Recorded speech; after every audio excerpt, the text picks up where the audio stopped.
suburban neighborhood, nestled between looming oak trees and manicured lawns, stood a two-story house, its walls echoing with memories of laughter and warmth. But this weekend, it harbored an eerie silence. 16-year-old Emily was left alone as her parents visited relatives out of town. She had always been independent, but the thought of spending the weekend alone thrilled and unnerved her in equal measure.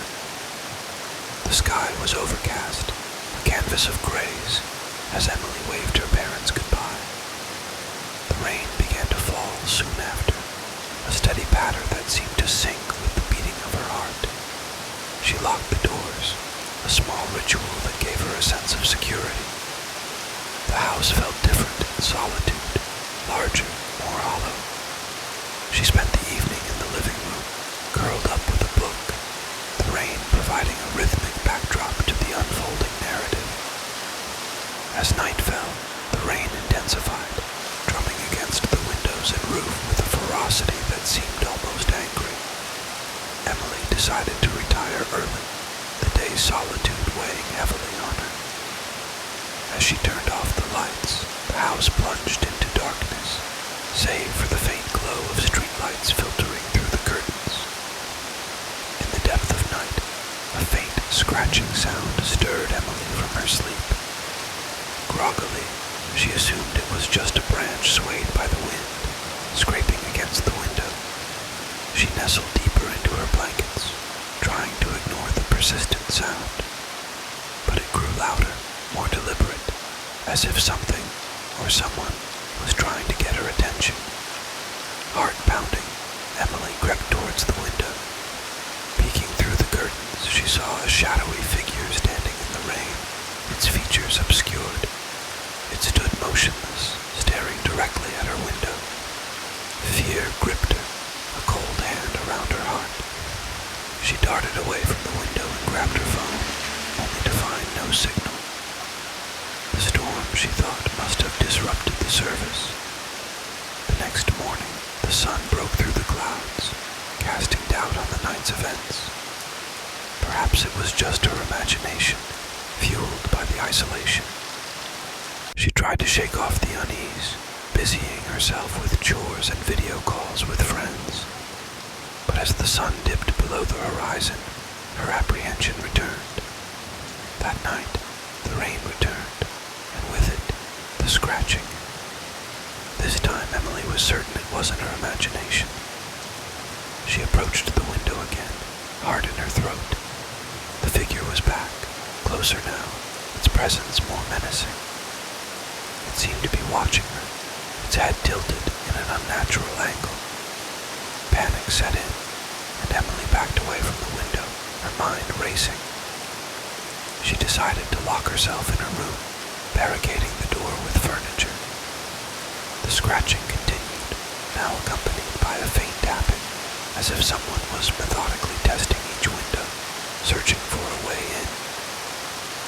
Emily clutched her phone, desperately trying to call for help, but the storm seemed to swallow her attempts. Hours passed, the noises outside her door growing more desperate, more aggressive. Emily huddled in the corner of her room, eyes wide with terror.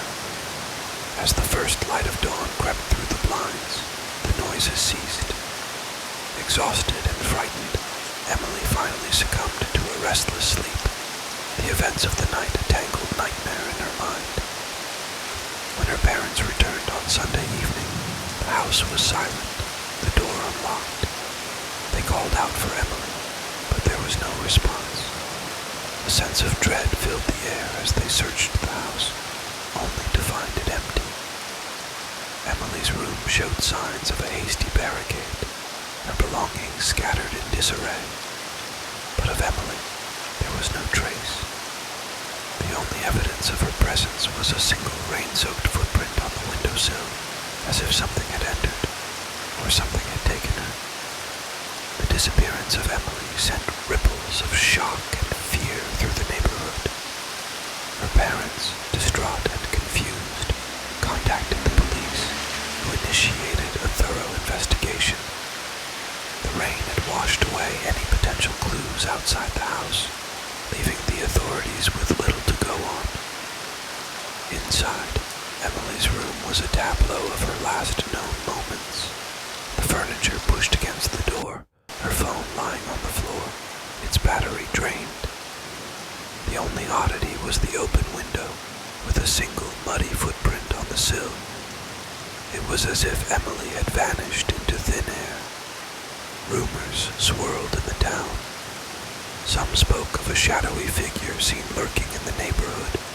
Others whispered of an old curse that haunted the area. But no theory could explain Emily's disappearance. Weeks turned into months, and the case grew cold. Emily's parents clung to hope, her room left untouched, a shrine to their missing daughter. The town slowly moved on, but a sense of unease lingered, especially on rainy nights. 1 year later, on the anniversary of her disappearance, the rain returned, as if mourning Emily.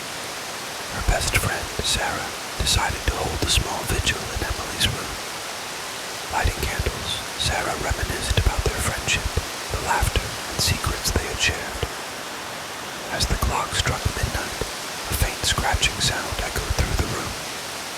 Sarah froze, a chill running down her spine. Gathering her courage, she approached the window. Through the rain-streaked glass, she saw a figure standing in the yard, just like Emily had described. Paralyzed with fear, Sarah watched as the figure slowly lifted its head, revealing a face that was eerily familiar. It was Emily, but her eyes were hollow, her expression one of sorrow and longing. Before Sarah could react, the figure vanished, leaving her in stunned silence. She ran to her parents, her words tumbling out in a frantic rush. They called the police, but once again, no evidence was found, and Sarah's sighting was attributed to the emotional weight of the night. The mystery of Emily's disappearance remained unsolved, a haunting question mark in the town's history. Some say on stormy nights, a figure can be seen wandering the neighborhood, its steps silent, its presence a whisper in the rain. Emily's parents eventually moved away, unable to bear the weight of their loss. The house stood empty, a silent sentinel guarding a secret that was never revealed. And so, the story of Emily, the girl who vanished on a rainy night, became a local legend, a chilling reminder of the unknown that lurks in the shadows, waiting, watching,